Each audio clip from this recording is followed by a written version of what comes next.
Hello friends, সবাই কেমন আছো? Welcome back to my channel. আজকে এই শর্টসে আমি তোমাদের সাথে শেয়ার করব ফেসের জন্য যেটা সবথেকে গুরুত্বপূর্ণ, যেটা যে কোনো বয়সের মানুষ যে কোনো অকেশনে সবসময়কার জন্য যেই প্রোডাক্টটা সবসময় জরুরি, মানে আমার জন্য তো অ্যাটলিস্ট জরুরি, সেই প্রোডাক্টের কথা তোমাদের সাথে শেয়ার করবো। সেটা হলো ফেস ময়েশ্চারাইজার।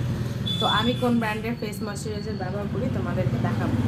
সেটা হলো হিমালয়ার এই ক্রিমটা, সেটা হলো, এটার নাম আছে, নাম হলো নারিশিং স্কিন ক্রিম, যেটা কিনা লাইট অ্যান্ড নন গ্রিস। আর এটা শেষ হয়ে গেছে, মানে এটা দেখো প্রায় শেষের পথে, একটুখানি আছে। এটার এমআরপি ছিল হচ্ছে 220 টাকা, কিন্তু আমি কিনেছিলাম 200 টাকা। এটা ভীষণ কাজের, আর এটার গন্ধটা না আমার ভীষণ ভালো লাগে। মানে আমার যেহেতু ফেস এরিয়াটা বড়, তো আমার অনেকটা লাগে, আর এটা অনেক দিন যায়।